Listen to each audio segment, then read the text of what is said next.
은혜 나누실 하나님의 말씀 보겠습니다. 이 신약 성경 요한복음 2장 1절에서 11절까지 말씀 우리 함께 보겠습니다.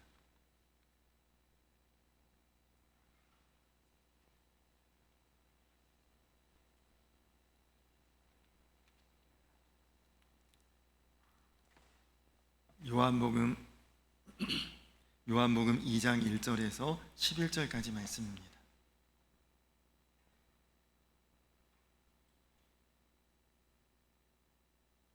우리 말씀을 한 절씩 교독하도록 하겠습니다. 사흘째 되던 날 갈릴리 가나에 혼례가 있어 예수의 어머니도 거기 계시고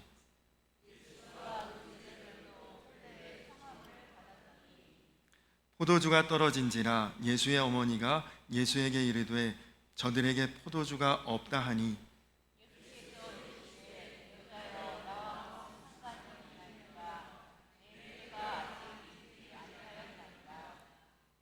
그의 어머니가 하인들에게 이르되 너희에게 무슨 말씀을 하시든지 그대로 하라 하니라.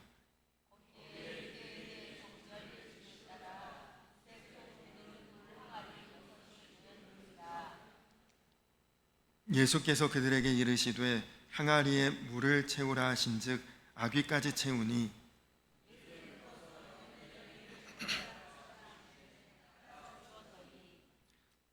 연회장은 물로 된 포도주를 맛보고도 어디서 났는지 알지 못하되 물떠온 하인들은 알더라.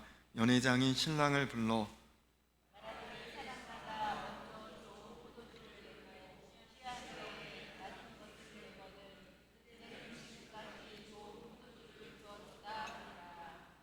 우리 11절 함께 읽겠습니다.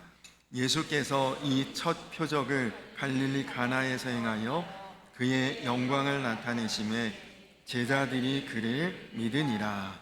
아멘. 할렐루야. 오늘도 참 은혜롭고 귀한 날입니다. 우리 한번 옆에 계신 분들하고 인사 한번 할까요? 성도님 대단하십니다. 그렇게 한번 인사할까요?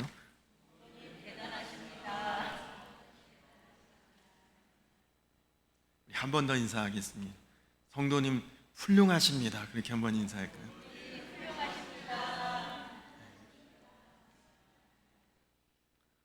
정말 인사처럼 여러분들 한 분 한 분이 참 대단하시고 훌륭하십니다. 오늘은 지금 조금 비가 내리고 있지만 요즘 날씨 진짜 너무 좋고 또 우리나라 얼마나 살기도 좋고 그러니 세상이 우리를 가만히 내버려 두지 않습니다. 이런 구경 저런 구경 볼거리도 참 많고 이런 행사 저런 행사 일들도 정말 많고 어제는 제 동기 목사님 한 분이 성전을 이전하고 입당 예배를 드리는 날인데 같은 어제가 토요일인데 우리 지방에도 행사가 있었지만 얼마나 여기저기 행사도 많고 일들도 많은지 초청한 분들이 거의 못 오셨대요. 준비는 많이 했는데 준비한 것은 남고 정말 조촐하게 이전 예배를 드렸다는 이야기를 들었습니다. 오늘이라고 다르겠습니까? 그런데도 이렇게 예배의 자리에 나오신 우리 성도님들 정말 대단하고 정말 훌륭하십니다.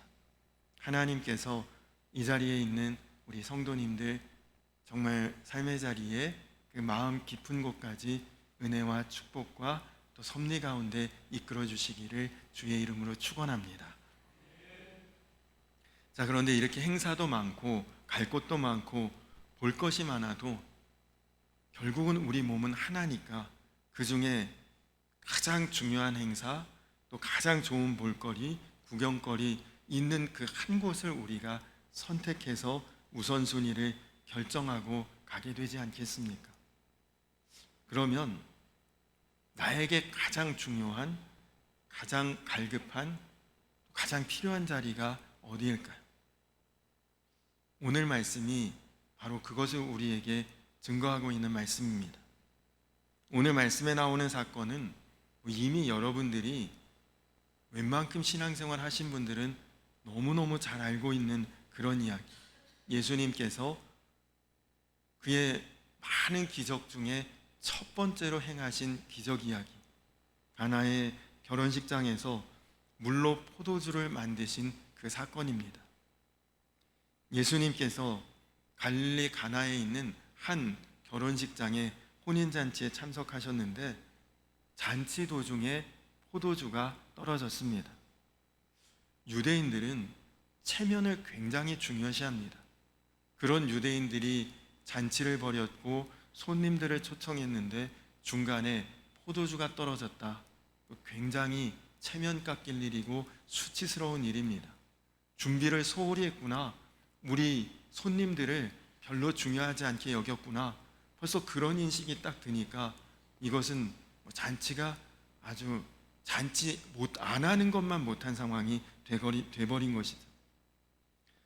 이런 위기의 순간에 예수님의 어머니 마리아가 아마도 이 집에 부엌일을 거들고 있었던 것 같습니다. 집에 행사에 포도주가 다 떨어졌다. 이것을 예수님께도 알리고 하인들에게는 예수님이 저분이 하라는 대로 너희는 그 지시대로만 움직여라. 그렇게 당부합니다.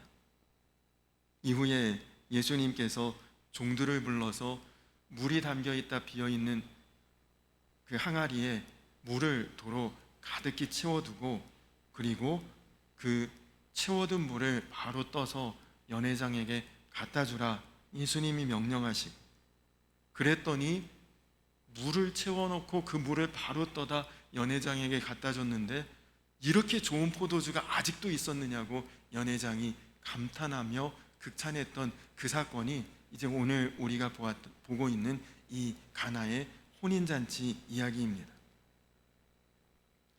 여러분, 그런데 성경은 이 사건을 표적이라고 11절에 분명히 전하고 있습니다.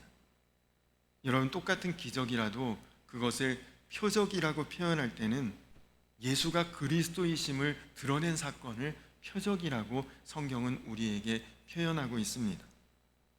마지막 구절인 11절에 보니까 이 기적을 행한 후에 제자들이 비로소 그를 믿게 되었다.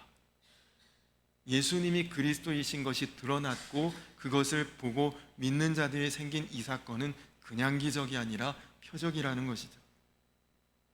여러분, 이 말이 사실이라면, 이 사건이 진실이라면, 없었던 일이 아니라 진짜로 있었던 일이라면 지금도 예수님을 구주로 영접한 모든 사람, 저와 여러분 같은 사람에게도 물이 포도주로 바뀌는 기적 같은 일이 우리에게도 일어나야 그것이 정상이죠.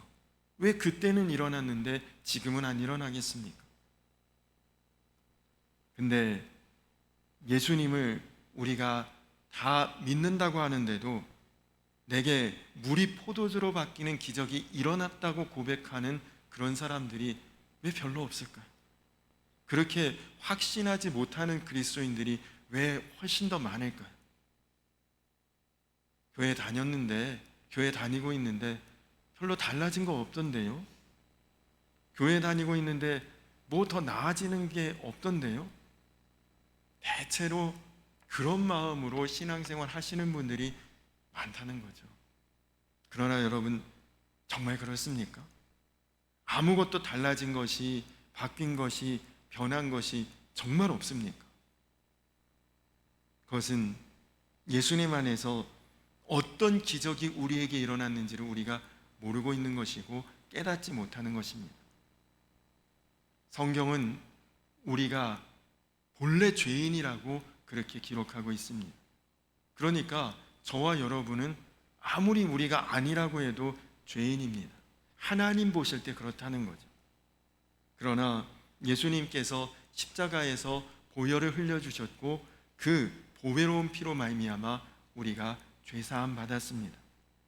그래서 여러분, 우리는 죄의 종에서 하나님의 자녀가 되었고 멸망당할 자리에서 구원받은 자가 되었고 어둠 가운데 살아야 될 사람들이 빛 가운데 살게 되었고 불의한 자가 의롭게 되었고, 여러분, 이렇게 바뀐 것만도 벌써 물이 포도주로 변한 것보다 더 놀라운 변화 아닙니까? 더 큰 기적 아닙니까? 예수님 믿었는데, 예수님 영접했는데 이렇게 안 바뀐 사람 있습니까? 없죠. 누구나가 예수님 만나면 물이 변하여 포도주가 된 것처럼 완전히 달라지고 완전히 뒤바뀌는 그런 인생이 이미 여러분은 된 것이죠. 영국의 옥스퍼드 대학, 우리로 치면 서울대학이죠. 영국의 가장 좋은 그 대학교에 신학과 교과 과목에서 이제 시험을 보는 학생들에게 시험 문제가 출제되었는데요. 예수님이 물을 포도주로 바꾼 이 기적의 종교적인 의미에 대해서 서술하라, 이런 문제가 출제가 됐습니다. 그 강의실에 이제 시험 보러 왔던 학생들이 열심히 답을 막 쓰는 거죠. 뭐 1번, 2번, 3번 중에 하나를 이렇게 탁 찍으면 편한데, 그게 아니라 너의 생각을, 너의 그 정리된 것들을 써보라고 하니까 이제 열심히 학생들이 다 시간 내에 그것을 써서 내야 되니까 열심히 기재하고 있는데, 그 많은 학생 중에 유독 한 학생이 가만히 눈을 감고 아무것도 하지 않은 채 우두커니 앉아 있습니다. 공부 안 했나 보구나, 시험 준비 안 됐나 보구나, 감독관이 가만히 보고 있는데 이제는 뭐 시험 시간이 끝날 때가 다가오는 거죠.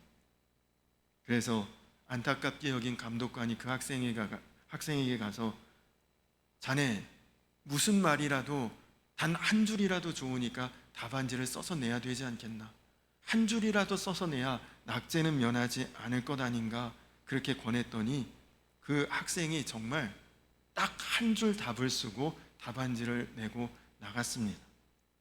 근데 그 한 줄 답안지에 이렇게 써 있었다고 합니다. 물이 그 주인을 만나니 얼굴이 붉어졌더라. 여러분, 굉장히 놀라운 시적인 표현인데 별로 감동들이 없으신가 봐요. 이 학생이 누구냐? 당시에 영국이 대영제국이라고 얼마나 식민지를 많이 세웠는지 해가 지지 않는 나라라고 불리던 때였는데, 영국이 정복한 모든 식민지하고도 바꿀 수 없다는 영국의 유명한 시인 알런 조지 바이런이라고 하는 시인입니다. 정말 기막힌 답이죠. 주인을 알아보는 순간, 주인을 만난 순간에 그 얼굴이 붉어졌다. 여러분, 우리 인생의 주인 되신 예수님을 우리가 제대로 만나고 정확히 만나고 분명히 만난 사람은 반드시 이런 변화가, 이런 놀라운 달라지는 그런 분기점이 있다는 거죠. 하형록이라는 목사님이 계십니다. 지금은 돌아가셨는데, 이 목사님은 원래 팀 하스라는 유명한 건축회사를 설립한 건축회사 회장이었다가 기독교 작가가 되신, 그분이 쓴 책도 여러 권입니다. 나중에는 목회까지 하시고 지금은 돌아가셨는데, 이 하형록 목사님이 쓰신 그분의 책 가운데 자기 아버지 이야기를 기록한 부분이 있습니다. 이 하형록 목사님의 아버지는 한국전쟁에 학도병으로 참전하셨고, 그리고 전쟁 끝난 다음에 13년간을 남한자촌에서 나병 환자들을 섬기셨고, 이후에 미국으로 건너가서 온갖 고생을 하면서도 가족들도 부양하고 공부도 하시면서 훌륭하게 그렇게 사셨던 분이신데, 식사 시간, 가족들이 다 모여서 밥 먹는 시간만 되면 언제 불같이 화를 낼지 몰라서 가족들이 식사 시간에 늘 긴장하고 경직되었다고 합니다. 이 목사님의 아버지께서 이렇게 가족들을 밥 먹을 때마다 어렵게 하신 것은 그분이 어려서 받은 마음의 상처가 있었기 때문이라고 합니다. 이 목사님 아버지의 아버지, 그러니까 할아버지죠. 할아버지에게는 2명의 아내가 있었는데 같은 집에서 같이 살았대요. 여러분, 아주 옛날 뭐 조선시대 때 뭐 그럴 수도 있었겠죠. 근데 그렇게 2 아내와 함께 살았고, 목사님은 2번째 어머니의 목사님의 아버지는 2번째 어머니의 아들이었는데, 그냥 집안 분위기가 벌써 얼마나 안 좋았겠죠.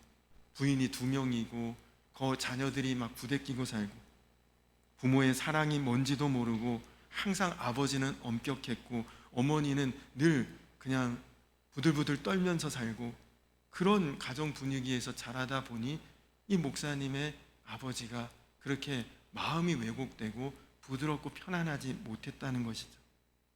그래서 그 아버지 앞에서 밥상머리에 앉아 있으면 맨날 무슨 훈계를 들을지, 무슨 욕을 먹을지, 무슨 불같이 또 성질을 내실지 항상 아버지가 무섭고, 그리고 아버지 앞에서 본인은 늘 긴장하고 마음이 떨렸다고 합니다.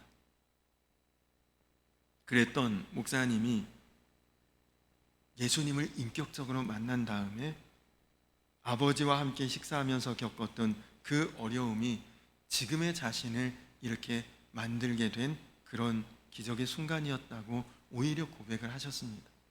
나는 아버지와 식사하면서 상대의 이야기에 경청하는 법을 배웠습니다.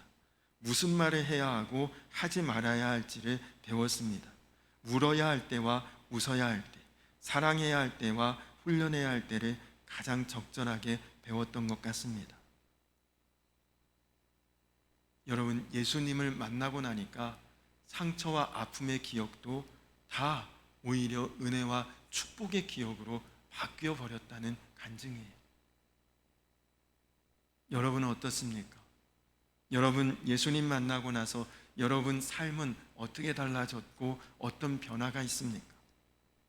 만약에 생활이 달라지고 삶이 달라지지 않았다면 여러분 마음은 바뀌었습니까?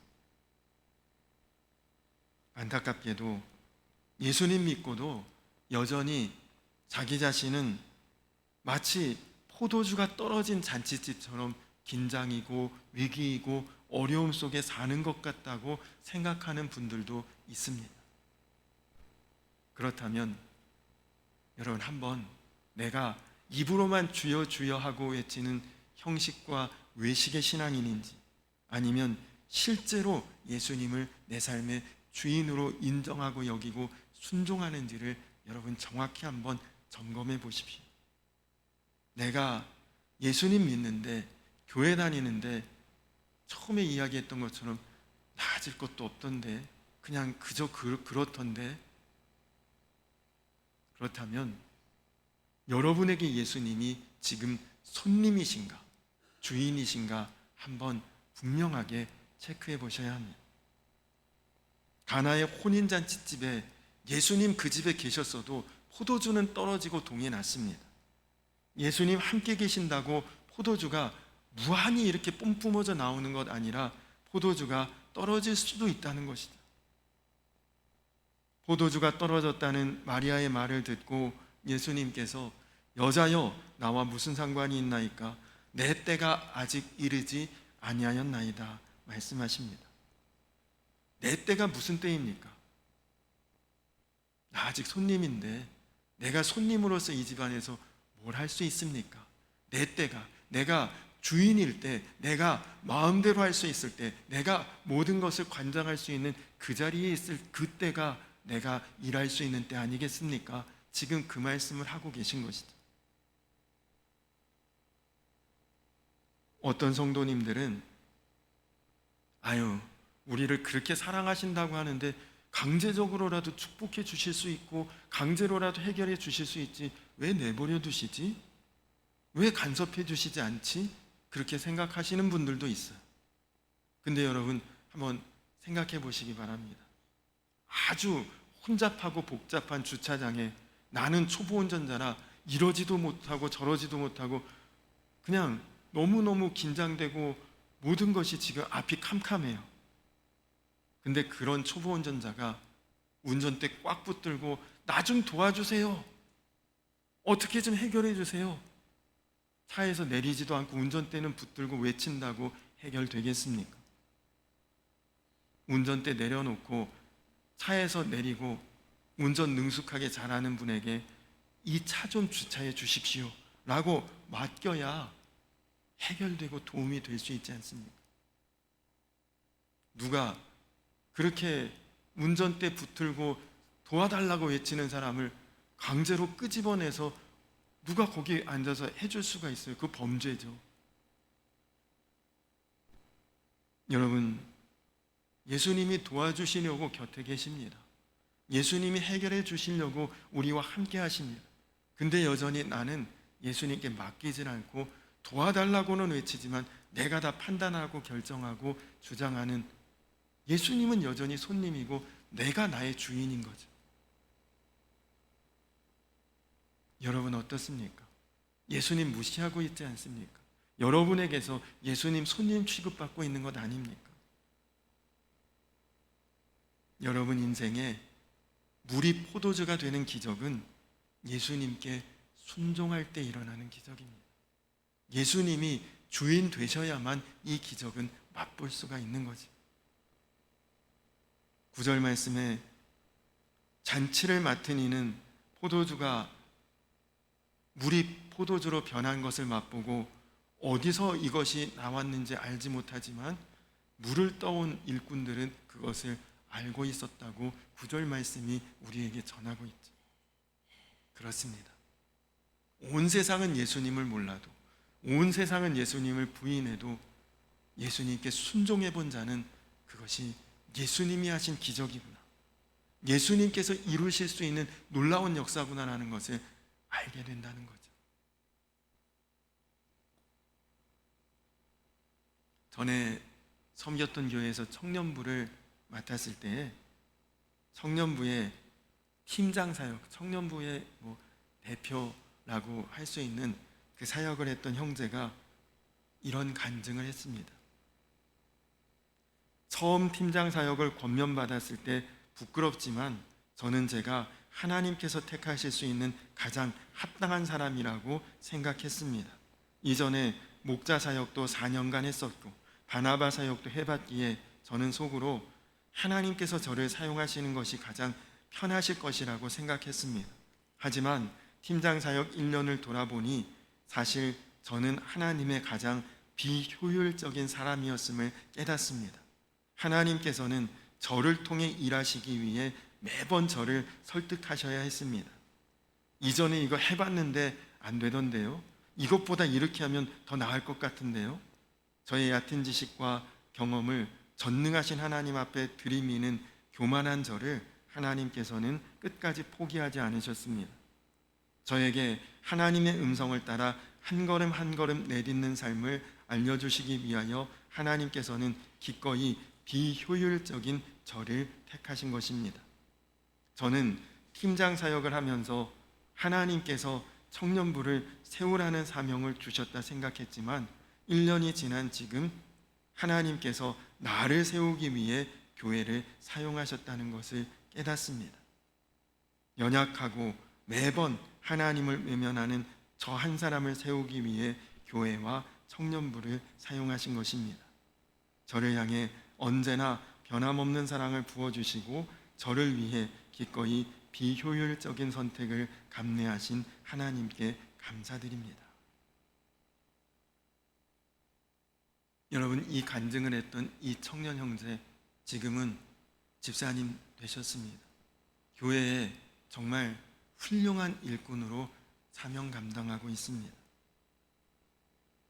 하나님을 우습게 여기고 하나님 앞에 불순종했던, 자신만만하고 교만했던 그가 사역을 하면서 하나님 앞에 마음이 꺾이고 그리고 마음이 순종이 되고 그리고 하나님 앞에 자기가 어떤 사람이 되었는지 어떻게 변화되었는지를 간증하는 그의 모습을 보면서 물이 포도주가 되는 역사가 그런 것이구나라는 것을 제가 보았습니다. 여러분, 우리는 이미 물이 포도주가 된 변화의 삶을 내가 살고 있다고 믿어야 합니다.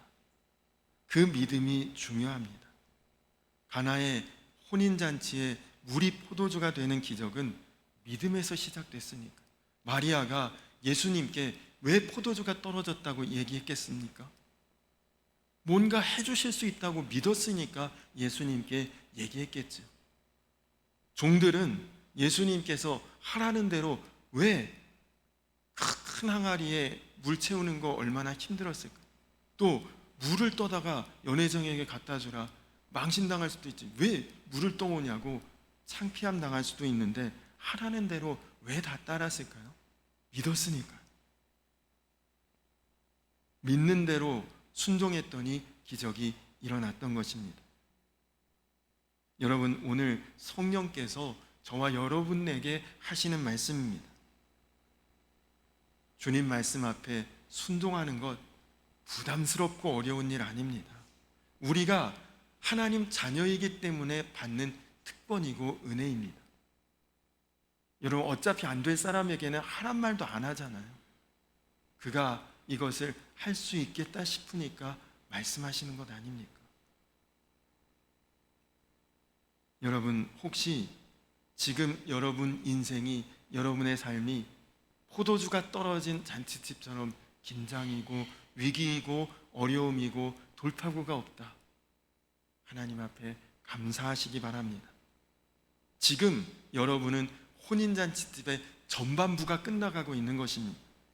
이제 여러분이 예수님이 손님이 아니라 주인 되심을, 내가 그 예수님께 순종하는 마음으로 삶을 살아가시면 이제는 혼인잔치의 후반부의 기적이 여러분의 것이 되는 것이니까. 지금부터 여러분이 하나님 앞에 순종하고 사신다면 여러분의 삶은 물이 아니라 포도주로 바뀌게 될 것입니다.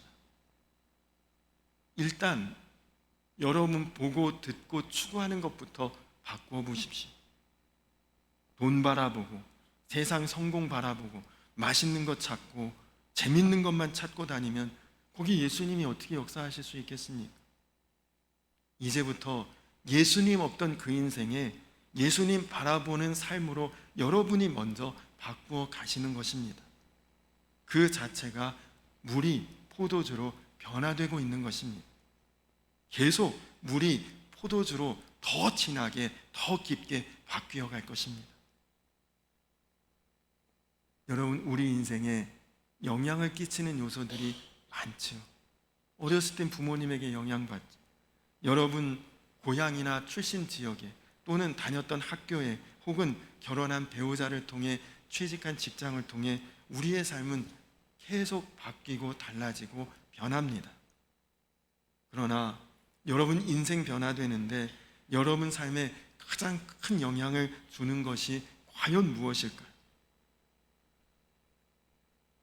여러분이 하나님을 알게 되었다면, 하나님을 만나게 되었다면, 하나님을 믿게 되었다면, 하나님이 살아계심이 여러분에게 믿어지는 그 순간 여러분의 인생은 가장 놀랍게 바뀌는 것입니다. 그 어떤 것도, 여러분의 부모님도, 여러분의 배우자도, 혹은 여러분의 그 어떤 고향이나 그 어떤 것도 이렇게 여러분을 바꿀 힘은 없습니다. 그러나 하나님 믿었는데 왜 이렇게 나는 안 바뀌죠? 하나님을 실제로 안 믿었기 때문이죠. 여러분, 우리는 하나님 손 안에 있습니다. 다 같은 손을 가지고 있지만, 그러나 여러분 다 같은 손이라도 그 능력은 다르지 않습니까? 똑같은 재료를 가지고 주어져도 어떤 사람의 손에서는 맛있고 풍성한 먹을 만한 음식이 나오고, 저 같은 사람에게는 음식의 재료를 아무리 갖다 줘도 별로 맛있는 음식을 못 만들겠죠.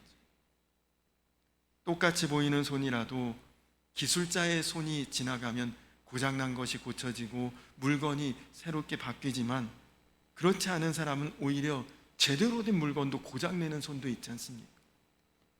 똑같은 손이라도 죽어가는 생명을 살려내고 고쳐줄 수 있는 손이 있는가 하면 멀쩡한 사람도 병들게 하고 죽이기도 하는 그런 손도 있지 않습니까? 그러면 하나님의 손은 어떤 손입니까? 하나님의 손은 우리의 모든 것을 고치실 수 있고 살리실 수 있고 세우시고 이루시고 구하는 것이 하나님의 손입니다. 여러분, 그 손에 붙들림 바 되고 붙잡힌 바 되는 순간 여러분은 포도주 같은 인생이, 포도주 같은 삶이 될 줄로 믿습니다.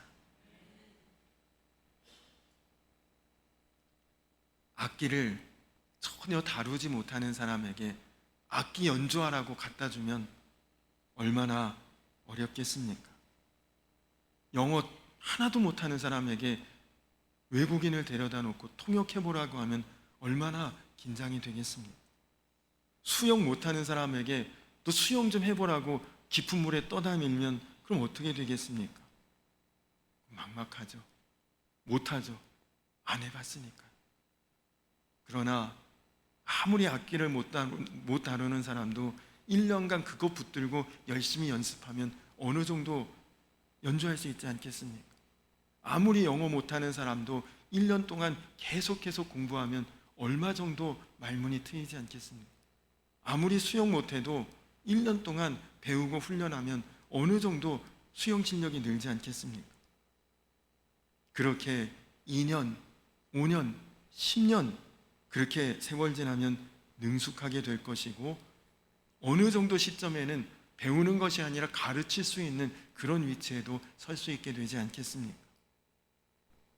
어떤 것도 반복하다 보면, 해보다 보면, 집중하다 보면 그것을 잘 해낼 수 있지 않습니까? 그렇다면 여러분, 우리는 어떤 것의 전문가가 되어야 할까요? 어떤 것을 훈련하고 반복하고 계속 해봐야 될까요? 하나님 의지하고 하나님 바라보고 그분께 순종하며 사는 것, 당연히 지금 못하죠. 안 해봤다면. 당연히 지금 힘들죠. 어색하죠. 불편하죠. 안 해봤으니까요. 그러나 여러분, 그렇게 하루하루 살아보십시오. 1년 지나면 달라질 것입니다. 5년 지나고 10년 지나면 여러분은 정말 하나님의 뜻대로 순종하고 사는데 익숙해지고 포도주같이 바뀌게 될 것입니다. 이전에 섬겼던 교회에는 장학재단이 있었습니다. 매 학기 거의 20명에서 30명 정도 장학생을 선발하고 대학생 혹은 고등학생, 대학원생 10명씩 이렇게 나눠서 선발해서 등록금을 지원했습니다.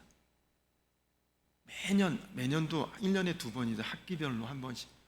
많은 학생들이 그 장학금을 받기도 하고 매번 바뀌니까 사실 누가 받았는지도 기억은 잘 안 나지만 기억에 남는 한 분이 있습니다. 캄보디아 선교사님의 딸이 장학생에 선발됐는데 마침 장로교단 선교사님이셨어요. 한국에 선교사님이 나와 계실 때라 장학금 수여식에 선교사님이 따님과 함께 오셨습니다. 장학금 수여식을 하면서 선교사님이 잠깐 소감을 이야기해도 되겠느냐고 하셔요. 그래서 말씀하시라고 했더니 선교사로 사역하다 보니 딸 공부시킬 돈이 없어서 항상 고민이 되고 어려웠답니다. 근데 어느 날 딸이 아빠, 나도 선교사예요. 그렇게 이야기를 하더래요. 아빠가 맨날 어렵고 힘들고 그냥 고생하는 것 보고 아빠 마음 놓이게 하려고 나도 선교사다. 나 고생해도 괜찮고 나도 충분히 감당할 수 있다. 그 말로 그런 말을 했겠죠, 이 딸이. 그 얘기를 들을 때 한편으로는 마음이 너무 아팠대. 한편으로는 또 기특하기도 했답니다. 그래, 너도 이젠 선교사로 살아야 된다. 그 말을 했던 것이 생각난다면서 장학금을 붙들고 우셨어요. 그러면서 선교사라는 말은 의지할 것은 하나님밖에 없는 사람이라는 뜻입니다. 그 얘기를 하시더라고요. 그리고 나서 이번에 한국에 딸이 좋은 대학에 합격했는데 합격했다는 말을 못 하더래요. 등록금 때문에. 자신도 너무 기쁘고 좋았지만 기쁘기만은 하지 않았답니다. 어떻게 또 도와줘야 되나, 지원해야 되나. 이렇게 장학생이 돼서 이번에 학교 등록할 수 있게 되어 감사하다는 인사를 하셨던 그 인사가 생각이 납니다. 근데 여러분, 선교사만 하나님밖에 의지할 것 없는 사람 아니에요. 저와 여러분, 우리 그리스도인들은 다 하나님밖에 의지할 것 없는 사람이 되어야 합니다. 여러분 지금 무엇 의지하십니까? 무엇을 찾고 있고 무엇을 향해 가십니까? 여러분에게 하나님 말고 의지할 것 있으면, 하나님보다 여러분에게 우선순위가 더 있다면, 그러면 여러분은 포도주처럼 살지 못합니다. 물로 살아가셔야죠. 오늘 이 가나의 혼인잔치에서 예수님께서 물을 포도주로 바꾸셨는데 진짜 포도주보다 더 깊은 맛이 나고 진한 향이 났다고 합니다. 왜요? 예수님이 하셨으니까, 예수님이 만들어 주신 것이니까 그런 것 아닙니까? 이제부터 우리 성도님들에게서 예수님 나의 주님이십니다. 나 이제 내 마음대로 살지 않겠습니다. 다른 걱정도 안 하겠습니다. 오직 주님 기뻐하실 일만 하고 살겠습니다.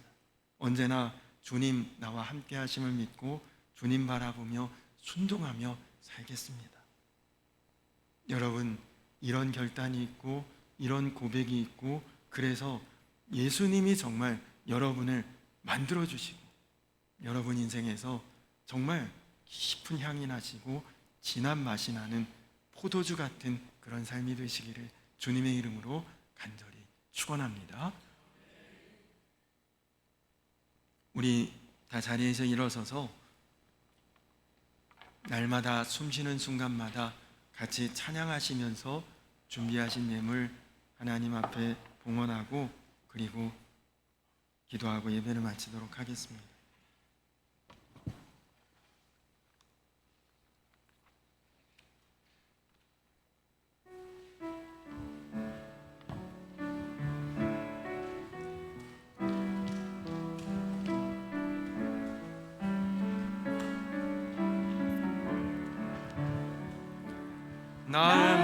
날마다 숨쉬는 순간마다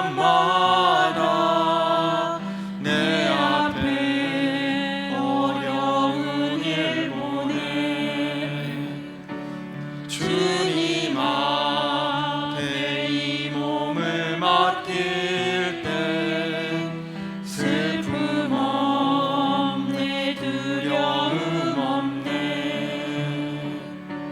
주님의 그 자비로운 손길 항상 좋은 것 주시도다.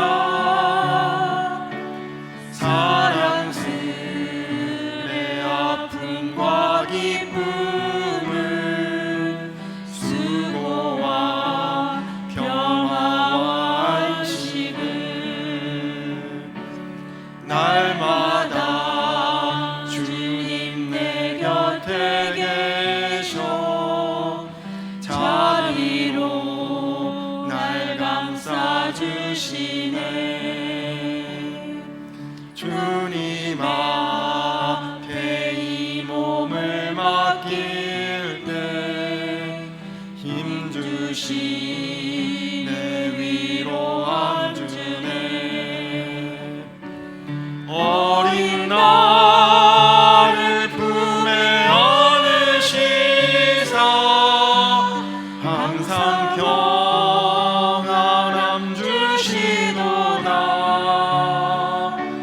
내가 살아 숨을 쉬는 동안 살피시 나 약속하셨네. 인생의 어려운 순간마다 주의 약속 생각해보네. 내 맘속에 믿음 잃지 않고 말씀 속에 위로를 얻네. 주님의 놓으심 바라보며 모든 어려움 이기도다. 흘러간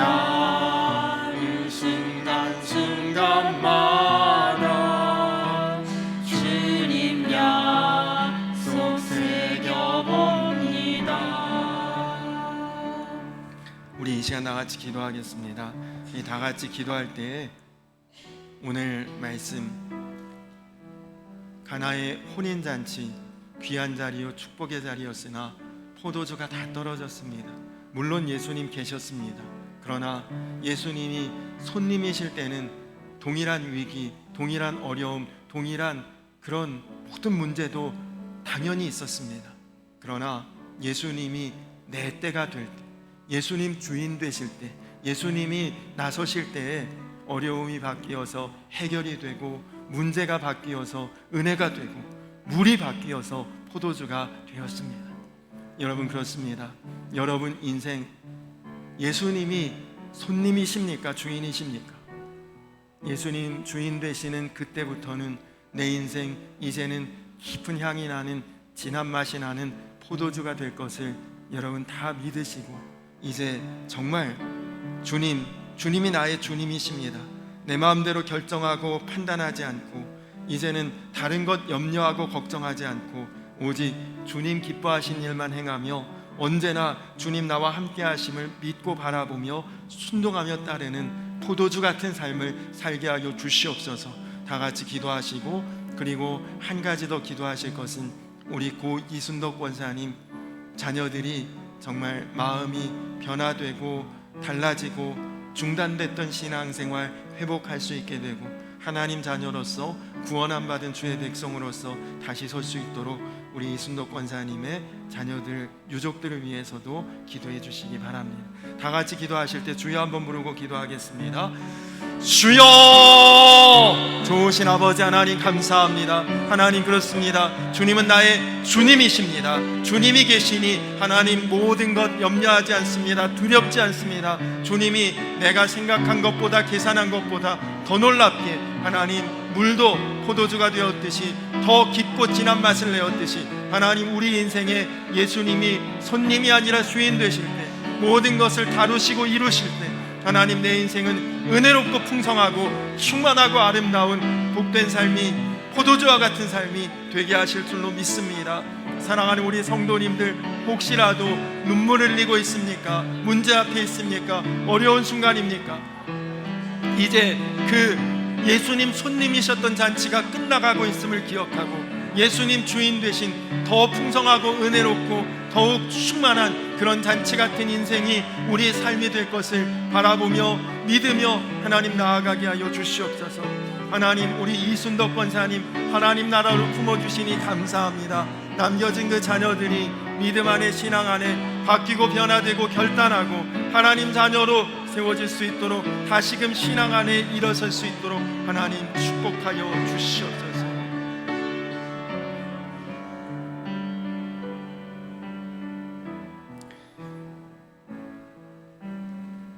예수께서 이 첫 표적을 갈릴리 가나에서 행하여 그의 영광을 나타내심에 제자들이 그를 믿으니라. 하나님, 내 삶에 포도주가 되는 놀라운 변화와 놀라운 기적이 분명히 있었다는 것을 깨닫고, 그것이 과거가 아니라 지금도 여전히 이루어지고 있고, 우리가 하나님 앞에 들려 올라갈 그때까지 하나님 우리를 계속 진한 맛을 내게 하시고 깊은 향을 내게 하시고 포도주와 같이 살게 하실 줄로 믿습니다. 주님이 이제 주님이 정말 손님이 아닌 주님 되게 하여 주시옵소서. 주님께 모든 것을 맡기고 의지하고 순종하는 자로 살아갈 수 있게 하여 주시옵소서. 사랑하는 우리 성도님들이 위기 앞에, 문제 앞에서도 두려워 떨지 않고 주 안에서 기뻐하며 감사하며 승리하는 포도주 같은 삶이 다 되게 하여 주시옵소서. 이순덕 권사님을 하나님 품에 안아주셔서 감사합니다. 그의 남겨진 자녀들과 유족들이 다 중단했던 신앙생활 회복하게 하시고 다시 하나님 자녀로 거듭날 수 있도록 주님 은혜를 더하여 주시옵소서. 귀한 예물 하나님 나라와 주의 교회를 위해 값지게 복되게 은혜롭게 쓰이게 하여 주시옵소서. 이제는 우리를 죄에서 구원하신 우리 우주 예수 그리스도의 크신 은혜와 아버지 되신 하나님의 놀라우신 사랑과 하나 되게 하시는 성령의 교통하심이 이제 깊은 향으로, 진한 맛으로, 포도주 같은 삶으로 하나님을 주님으로 인정하고 고백하며 순종의 삶을 살기를 원하는 사랑하는 모든 주의 백성들 위해 이제로부터 영원토록 함께하여 주시기를 간절히 축원하옵나이다. 아멘.